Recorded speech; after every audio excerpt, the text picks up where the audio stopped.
né? Hoje nós vamos continuar falando aí sobre a parte de web, né, que envolve essa parte SEO. Hoje nós vamos voltar um pouquinho em algum conteúdo que nós tivemos lá atrás, lá em HTML, só um pouquinho para explicar para vocês novamente, né, como funciona esta parte, tá? E aí nós vamos avançando um pouco até nesse módulo falar um pouquinho de JavaScript para vocês. Então, o intuito inicial vou falar sobre a parte de HTML, HTML, CSS, a parte dos conceitos de web, né? E depois passar um pouquinho os conceitos sobre a parte aí de JavaScript, que é uma parte que vocês não tiveram ainda, tá? Bom, pessoal, então, algumas coisas que nós vamos falar hoje, vocês já ouviram. Então assim, algumas coisas que que eu vou comentar com vocês aqui, né? Vocês já viram lá no curso de HTML, né? Então, é mais, principalmente nessa primeira aula. Primeira aula, alguns conceitos aí vocês já tiveram. E aí, provavelmente, a partir da próxima ou da outra aula, a gente já começa a falar de JavaScript. E aí, é um conceito totalmente novo. É lógico, pessoal, que igual eu falei para vocês, não dá para ensinar toda a parte de programação para vocês, né? Nem é esse o intuito, tá? Mas dá para passar pelo menos alguns conceitos para que vocês possam aí ter um aprendizado bacana, que é o JavaScript, como ele funciona, como fazer um código, tá? Principalmente essas coisas mais correlacionais aí. Então, dá para a gente fazer bastante coisa relacionada a esta parte, tá? Bom, o que nós aprendemos até agora? Nós temos as linguagens divididas majoritariamente em dois grupos. Nós temos as linguagens web, que são linguagens que não, em alguns casos, não vão ter interatividade, né? Então, as linguagens mais voltadas para a web são o HTML e o CSS. Ponto. Por que eu coloquei o JavaScript aí? Sendo que o JavaScript ele é uma linguagem de programação. Por quê, pessoal?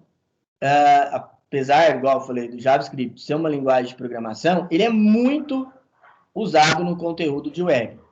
Então, vocês vão ver muito correlacionar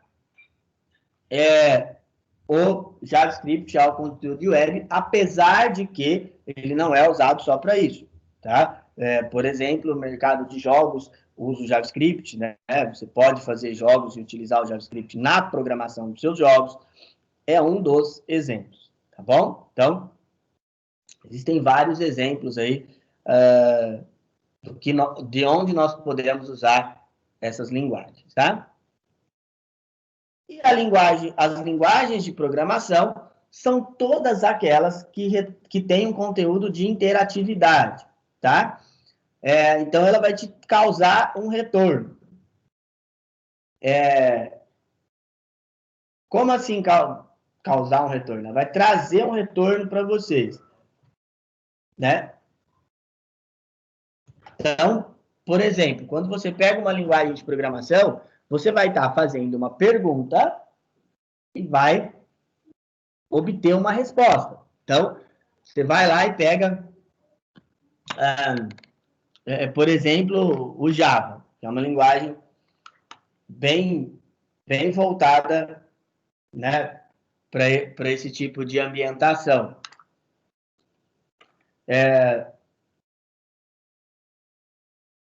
Então, cada linguagem ela é voltada para uma ação específica, né?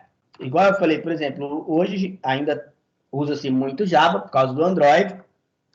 Né? O Android, ele majoritariamente, ele é descrito em Java, né? Mas o Google ele comprou os direitos de uma linguagem, o Kotlin, e o Java tem caído cada vez mais. Mas o Java é uma linguagem muito bruta, nós comentamos. Tem linguagens específicas, por exemplo, para banco de dados. Por exemplo, o PHP, que é um banco de dados web, SQL, que é um banco de dados local. Então, cada linguagem de programação, ela é voltada para um fim. O ideal é conhecer várias, mas dominar uma. Então, por exemplo, você quer dominar uma linguagem, tem uma linguagem ali que você utiliza muito e você quer dominá-la. Estude muito ela, né? E aí você vai dominar aquela linguagem e aí você vai poder ter o conhecimento das outras. Por exemplo, eu gosto muito de Java. Eu estudo Java há mais de 20 anos já. Eu gosto bastante de Java. Só que eu sei que se eu quiser melhorar o meu... Se eu quiser melhorar, sim, o meu nível de conhecimento, principalmente agora com essa parte mobile, eu sei que eu tenho que aprender bastante Kotlin. Por que aprender bastante Kotlin, pessoal? Porque o Kotlin, ele hoje, o Google tem investido bastante nele para que ele seja uma linguagem que substitua aí o Java em um tempo bem curto, tá? E o Java, ele era uma linguagem, ainda é uma linguagem boa, mas ele era sensacional, tá? Por que eu falo? Ele era uma linguagem boa, ele era sensacional e hoje ele passou a ser uma linguagem boa, porque ele perdeu um pouco da parte de atualização. O Java, por exemplo, ele era uma linguagem que era da Sun Microsystems, né? Era todo aberto, a Sun evoluía bastante, aí a Sun vendeu os direitos para a Oracle. Quando a Sun vende para a Oracle para de atualizar, fica uma linguagem muito pesada, e aí não tinha mais, né, não teve mais, pelo menos, como ter esse nível de atualização que tinha antigamente. Quando uma empresa deixa uma linguagem, um código aberto, pessoal, ela consegue trabalhar muito melhor. Então, como assim consegue trabalhar muito melhor? Ela consegue ter um desenvolvimento muito maior.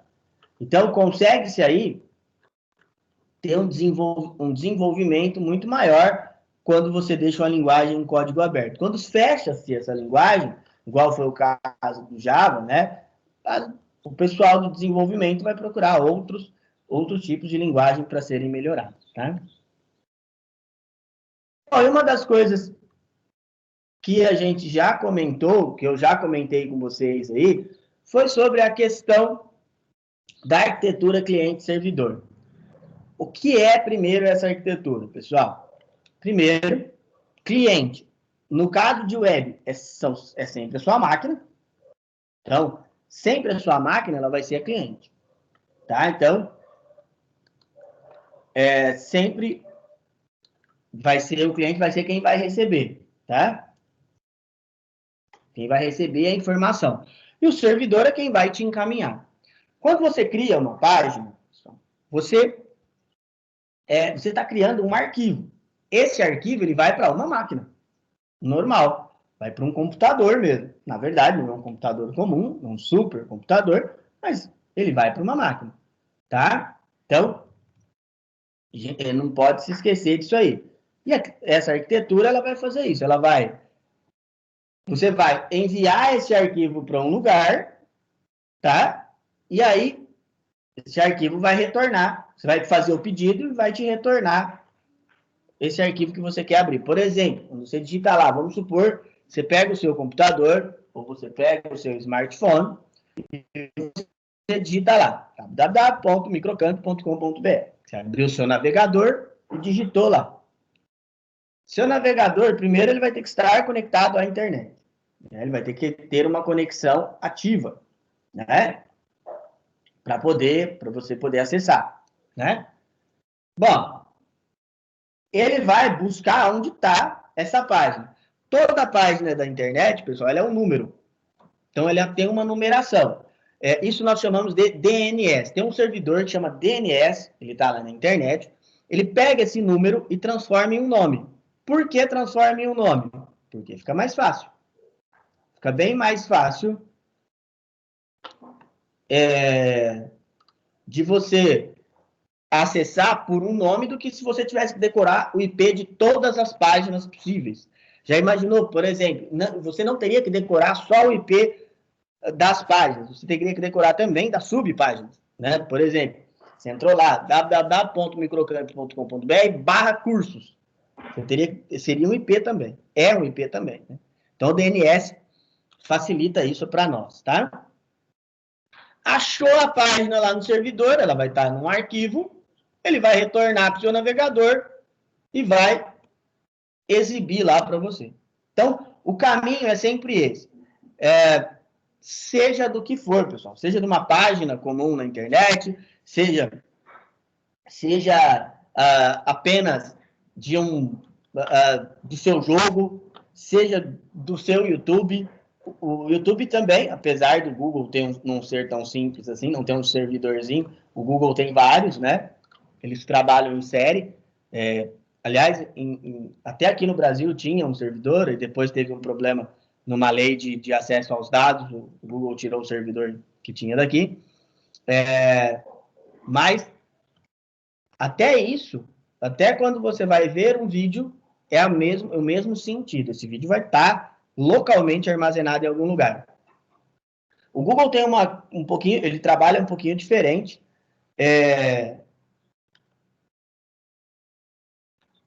Ele trabalha de uma maneira...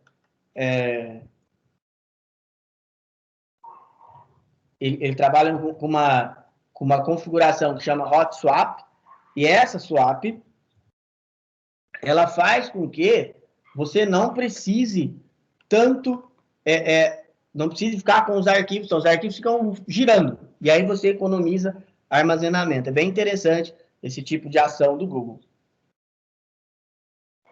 Por isso que ele consegue oferecer para todos os seus usuários, por exemplo, 15 GB ali de espaço, né? Mesmo tendo milhões de pessoas cadastradas. Vale lembrar que, se você tem um Android, obrigatoriamente você tem uma conta no Google, tá?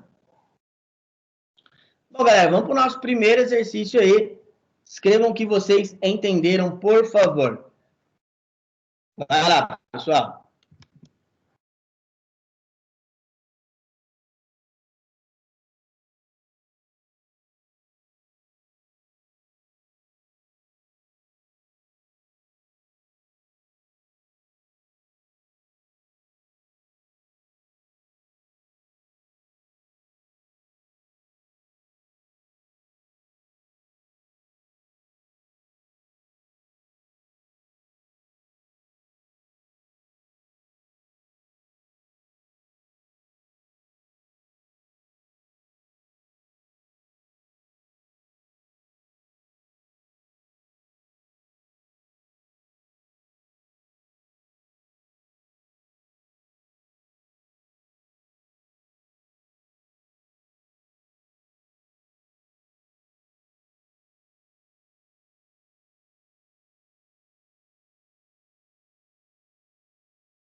Vamos continuar, pessoal?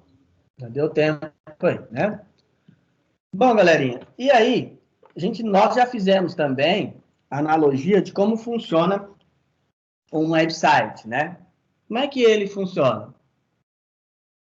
Pessoal, tudo que eu falar, é lógico que existem outras maneiras. Essas que eu estou passando para vocês agora, é a maneira mais usada. Ah, professor, tem como eu fazer um site de outro jeito, então? Tem, claro que tem. Tem outras linguagens, tem outras terminações. Só o HTML que acaba sendo, entre aspas, obrigatório, porque, né, ele é reconhecido em todos os sites hoje, não precisa estar aí você fazer nenhum tipo de atualização, nem um tipo de mudança para o seu site ser reconhecido. Então, por isso que a gente geralmente trabalha com HTML e com CSS, tá? Bom, primeiro de tudo, vamos fazer aquela analogia que nós fizemos lá em HTML. Então, vamos fazer a analogia com um jornal, né? Se você pegar um jornal ele tem um jornalista, um designer e vamos colocar um programador. O jornalista, ele vai pegar as notícias, pegar as imagens e pegar os vídeos. O designer, ele vai colocar tudo aquilo na folha de maneira correta, né? Vai fazer com que fique tudo de maneira perfeita. E o programador, ele vai fazer a parte de segurança, tá? No seu site, o jornalista ele é representado pelo HTML, o designer pelo CSS e o programador pelo JavaScript, tá?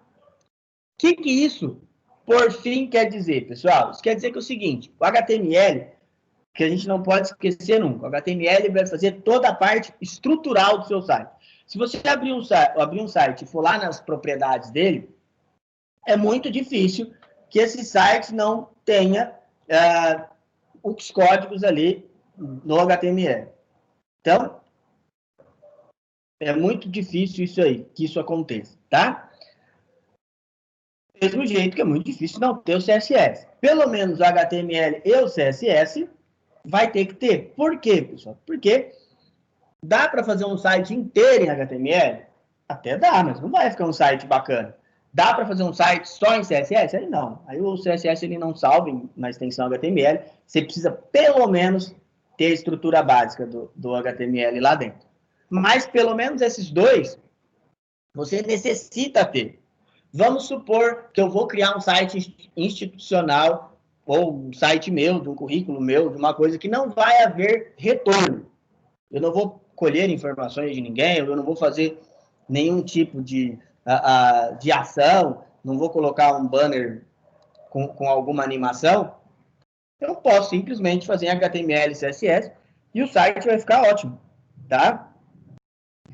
Mas vamos supor que aí não, eu queira ter recurso de interatividade, eu queira que o meu banner, na hora que a pessoa clique, ela tenha uma resposta, tá? Então, aí eu preciso utilizar o CSS. Na verdade, algumas pessoas falam as CSS, porque nós chamamos de folhas de cascata, tá? Então, e também eu preciso fazer uso do JavaScript, né, que é a parte de programação, tá? Bom, e como que a internet começou, né? A internet já começou lá nos anos 60, na verdade, final dos anos 50, né? Com a pesquisa de transmissões em redes. Então, o governo americano ele criou um departamento chamado DARPA, criou não, esse departamento existe até hoje, né? A DARPA é o Departamento de Defesa norte-americano, que igual eu falei para vocês, que existe ainda até hoje, tem o mesmo nome, a mesma estrutura. A DARPA, por sua vez, começou aí nas universidades e percebeu-se que o MIT estava fazendo comunicação com outra universidade. Foi então que o governo americano ele começa a investir nesse tipo de conexão, tá? Nesse tipo de comunicação, e cria-se a ARPANET. No começo eram 4 apenas conexões, 3 universidades e um centro militar, e isso aí foi evoluindo em pouco mais de 10 anos, ou pouco menos de 10 anos, na realidade, Já tinham 100 mil computadores na rede lá nos Estados Unidos. Isso foi avançando, primeiro devido a um protocolo que chamava-se NCP, Network Control Protocol, protocolo de controle de rede. Esse primeiro protocolo ele enviava toda a informação de uma vez, aí a rede começou a ficar pesada, começou a ter muita gente, né? E aí depois foi criado o protocolo TCP, que aí ele quebrava a informação em pacotes, e quebra até hoje é o TCP, ele quebra a informação em pacotes e vai enviando. Por isso que a informação não precisa parar, tá? Depois veio, quando foi criado o TCP, também foi criado o IP. O TCP é a camada de transporte e o IP é a numeração. A numeração que você usa dentro da sua rede é o IP. O TCP é o que vai fazer o transporte, tá? Toda máquina da rede, todo dispositivo dentro de uma rede, ele tem um IP. Tá? Então, você aí, eu sei que você tem um IP porque você está assistindo a aula. Você não teria como você assistir a aula sem um IP. Tá? Então, não teria... Não tem como, né? Assistir, por exemplo, você se conectar sem ter um endereçamento de IP, tá? Bom, em 1991, os Estados Unidos liberam o protocolo para o mundo todo, era um protocolo que usava-se só nos Estados Unidos, e aí a internet vai melhorando. No Brasil, ainda não existia internet comercial. Para você ter internet na sua casa, você tinha que pedir um link na Embratel, né? Eis que, então, em 1995, o Brasil começa a ter a internet comercial, primeiro na internet escada, e no início dos anos 2000 chega a banda larga no Brasil, e aí daqui para cá foi só evolução, né? E aí, hoje você tem a internet na palma da sua mão, tá? Bom, e como funciona a internet? Vou colocar como funciona aqui em casa, né? Vou falar como é que é aqui em casa. Por exemplo, aqui em casa eu tenho um modem. Este modem, ele vai até um servidor aqui local, né? Que a empresa que presta serviço, ela é daqui, então ela vai até um servidor aqui que está aqui, né, local. Desse servidor, ele vai para um backbone.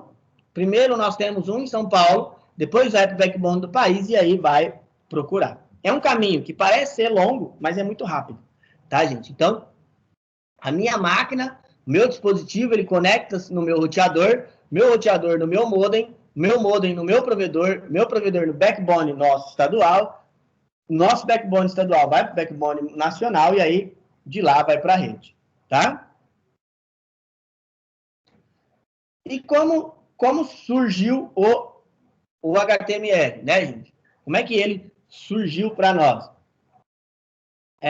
O HTML, ele é uma criação de um físico, né, do CERN, Tim Berners-Lee, tá? E ele cria a linguagem de HTML, lá a equipe dele, na verdade, né? Ela cria essa linguagem. E aí, pessoal, a gente, quando é criada essa linguagem, o Tim Berners-Lee, ele já libera esse código. Então, uma das coisas que fez com que o HTML pudesse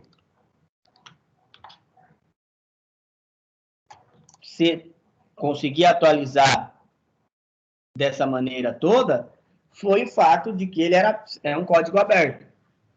A princípio, nós começamos a utilizar só HTML, e como era antes? Antes tinha um protocolo que chamava Gopher. Depois, cientistas do Netscape, lá em 97, eles criam a CSS, tá? A princípio, a CSS ela foi criada para se fazer páginas, literalmente, igual o HTML mas depois, com a evolução, quando surge o HTML5, em 2004, ela se funde, e aí tem essa questão de virar uma folha de estilo, tá? Bom, e o que é o navegador? O navegador, ele é um interpretador do HTML. Então, o HTML não é qualquer programa que interpreta ele. Você não consegue abrir uma página salvo em HTML lá no seu Photoshop, por exemplo. Tá? Você precisa de um programa específico, e o navegador faz isso. Então, o navegador, ele interpreta, hoje existem vários, que nós mais utilizamos é o Google, e hoje o Edge da Microsoft melhorou muito, né? Então, hoje, né, nós temos aí alguns navegadores que trabalham de uma maneira bem legal dentro de vários outros, né? O ideal, quando você fizer a sua página, é testar em vários navegadores diferentes, tá? Você testando em vários navegadores, você consegue ver se há ali algum tipo de problema, né, entre um ou entre outro. Por exemplo, às vezes você faz uma ação e seu navegador está desatualizado, pode acontecer de aquela ação não ser reconhecida no navegador, por exemplo, tá?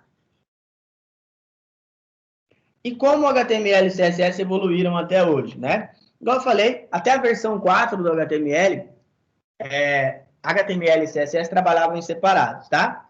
Depois, agora, a partir da versão 5, o HTML começou a trabalhar em conjunto com a CSS, evoluiu muito. Os principais recursos que o HTML absorveu foram os recursos de multimídia.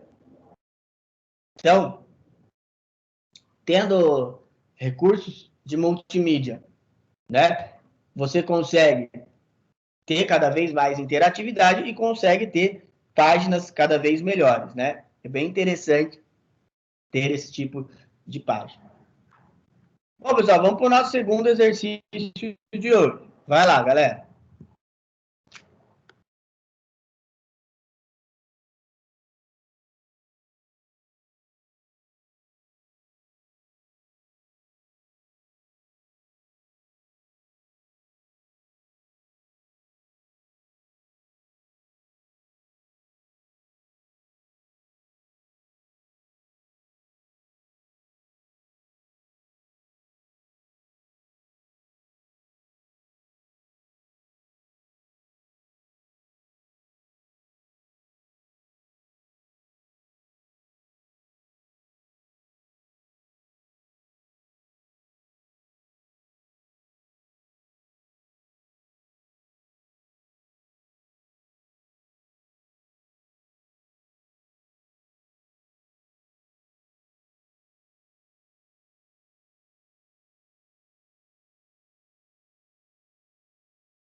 Bom, vamos lá, pessoal?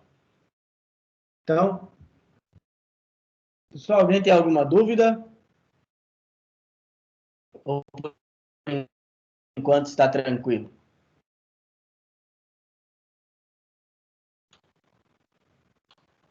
Bom, então, esse é o nosso exercício para o lar de hoje, né? Pra vocês fazerem aí, tá, pessoal? Então, tenham todos uma ótima semana e até semana. Tchau, tchau, galera.